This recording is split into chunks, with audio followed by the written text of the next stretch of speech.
Vamos a comenzar con otro tema importante dentro del aparato cardiovascular, que son las endocarditis. Las endocarditis se caracterizan por comprometer, principalmente como su nombre lo dice, el endocardio, pero en ella también lo más importante es la afectación de las válvulas del corazón. Las endocarditis por lo general se suelen observar macroscópicamente como vegetaciones. Las causas pueden ser infecciosas y no infecciosas. Aquí les he traído como ejemplo la endocarditis típica o característica de la enfermedad del lupus eritematoso sistémico, que es la endocarditis de Liebman-Sachs. Si ustedes observan, estas son válvulas auriculoventriculares y en la parte más extensa de estas válvulas se reconocen unas vegetaciones que son esas prominencias que ustedes pueden reconocer. En algunas se ven de color rojizo, en otras de color más pardo, que son múltiples y pequeñas. Entonces, la endocarditis del lupus eritematoso sistémico o endocarditis de Liebman-Sachs son múltiples vegetaciones de pequeño tamaño.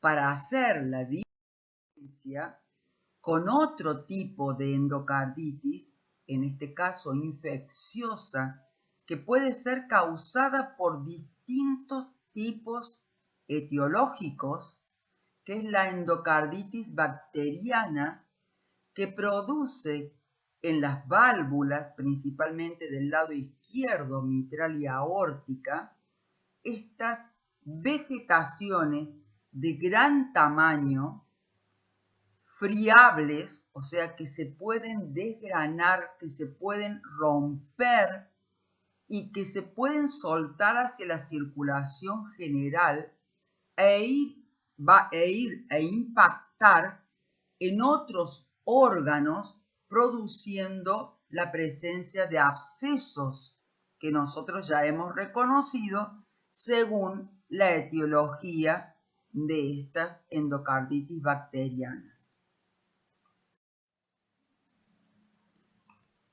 Una enfermedad muy importante a tener en cuenta es la fiebre reumática. La fiebre reumática se caracteriza por ser una enfermedad que comienza o es seguida de un proceso infeccioso, por ejemplo, una angina por estreptococo beta hemolítico del grupo A de Lansfield.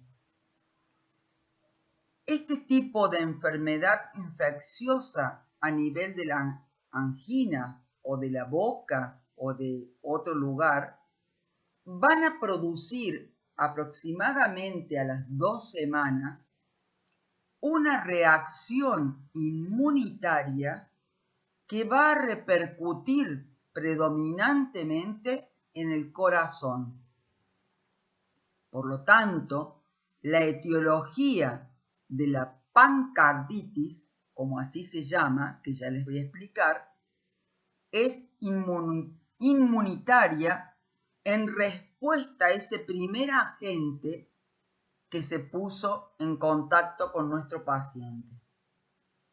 ¿Por qué se denomina pancarditis? Porque afecta las 3 capas del corazón. Como ustedes bien saben, el corazón es un vaso modificado que tiene pericardio, miocardio y endocardio. Y le agregamos la terminación itis para decir que el compromiso va a ser pericarditis, miocarditis y endocarditis. Aquí tenemos la patogenia, que la debemos reconocer muy bien, porque el proceso comienza con este estreptococo beta hemolítico en un proceso de angina, por ejemplo, más frecuentemente, y pasando el tiempo se da una respuesta inmunitaria a nivel ganglionar con linfocitos de tipo B que van a secretar anticuerpos, y que esto va a ser la patogenia que produce la lesión cardíaca y no una infecciosa, porque esta es una respuesta a esa previa infección del paciente. También puede afectar articulaciones, pero el daño más grande se lo hace al corazón. Esta pancarditis de la fiebre reumática, de allí el nombre, va a comprometer al endocardio, produciendo vegetaciones, como hemos venido diciendo hasta ahora. Ustedes ven que es un grupo amplio de vegetaciones, o sea, de endocarditis. Va a comprometer también al miocardio, dando una miocarditis caracterizada por la presencia de los nódulos de Aschoff. Estos nódulos de Aschoff son granulomas que tienen la característica de tener en su parte central, aparte de las células epiteloides que son características, necrosis fibrinoide. Esta necrosis, cuando estudiamos el tema, vimos que se presentaba principalmente en enfermedades relacionadas con la inmunidad, principalmente con la autoinmunidad. Y la lesión del pericardio se llama pericarditis fibrinosa. Cuando estudiamos los exudados, vimos este exudado en ambas hojas del pericardio, tanto visceral como parietal, que dan la típica pericarditis en pan y mantequilla por el aspecto espiculado, blanquecino, que tiene este exudado de tipo fibrinoso a nivel del pericardio.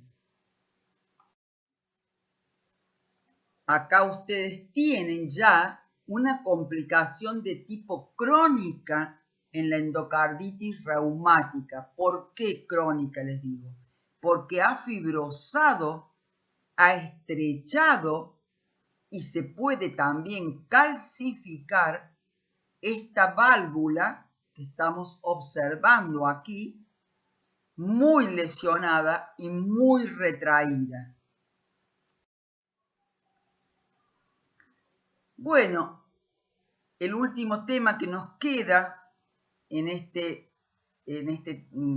corazón que hemos visto lo más que he podido decirles en un teórico, es la parte tumoral, y como ustedes han reconocido, hemos seguido un orden aproximado de todas las patologías.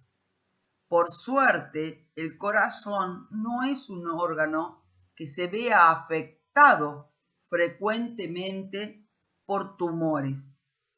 Sí hay un tumor que se puede ver, también es poco frecuente, pero el más frecuente dentro del corazón, que es el mixoma de la aurícula.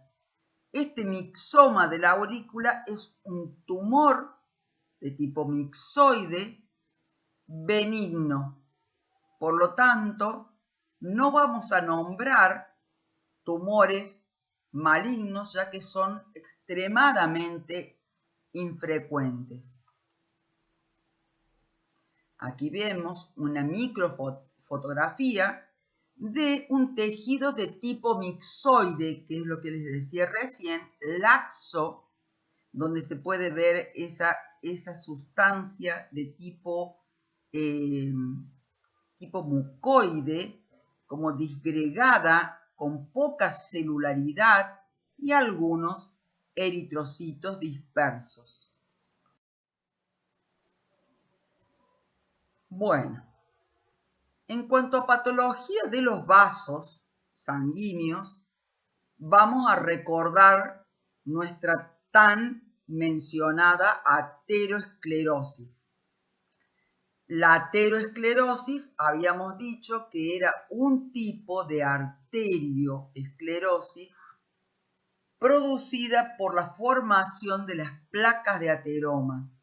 Este tema lo desarrollamos bien extensamente en el teórico anterior y ahora vemos o hacemos un repaso de algunas de las complicaciones como ulceración, hemorragia, desprendimiento, trombosis, estenosis, formación de aneurisma, que es lo que estamos viendo en este caso principalmente en una aorta abdominal cercano a la bifurcación de las ilíacas, donde se reconoce también la presencia de trombos adheridos a la pared de este vaso aneurismático, y en la diapositiva del lado izquierdo se reconoce que este vaso tan adelgazado puede romperse y producir un hemoperitoneo que lleva a la muerte súbita del paciente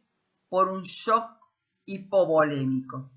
Si recuerdan, este tema ya lo habíamos tratado y estamos repasándolo. Bueno, también puede ocurrirle una sobreinfección bacteriana porque es un lugar donde la sangre circula con mucha dificultad, con mucha turbulencia, y cuando se sobreinfecta con bacterias se lo denomina aneurisma micótico. Aneurisma micótico. Otra enfermedad que afecta a la arteria aorta, pero principalmente cuando sale del corazón, hace el callado aórtico y puede llegar a afectarla completamente, es el hematoma disecante de la aorta, que lo hemos repasado o lo hemos visto cuando vimos enfermedad infecciosa por sífilis.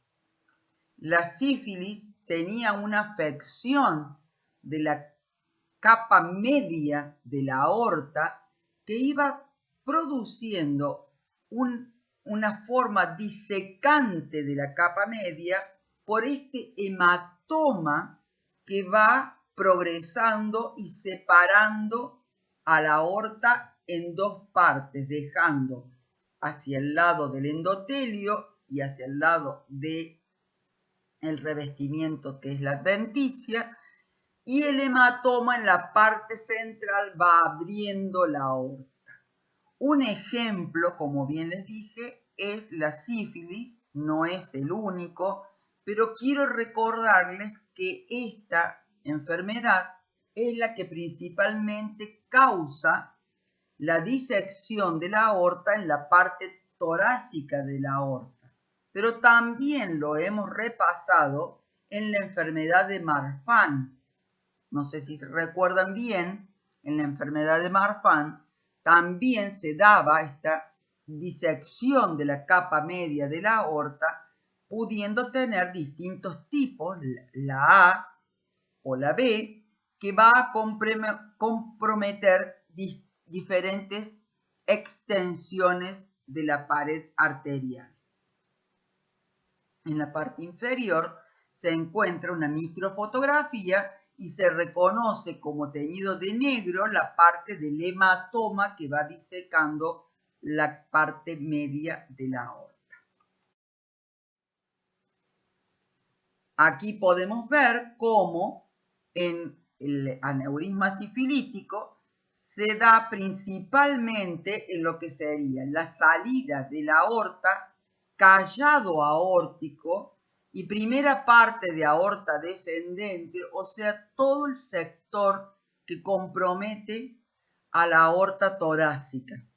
Por lo tanto, estos pacientes pueden tener graves consecuencias si estos aneurismas se rompen.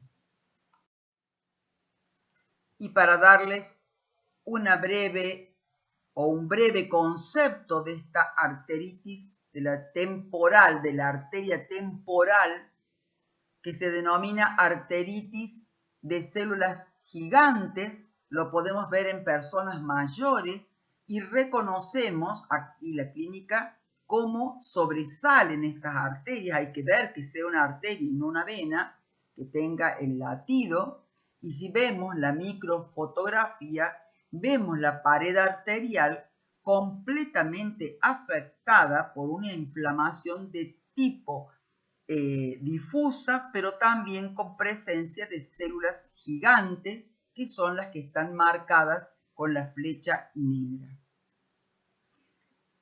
Bueno, espero haberlos ayudado con este teórico, haber sido lo más clara posible para que puedan tener conceptos que luego puedan, al leer el libro y escuchar los teóricos, hacer razonamientos e integrar conocimientos de diferentes teóricos.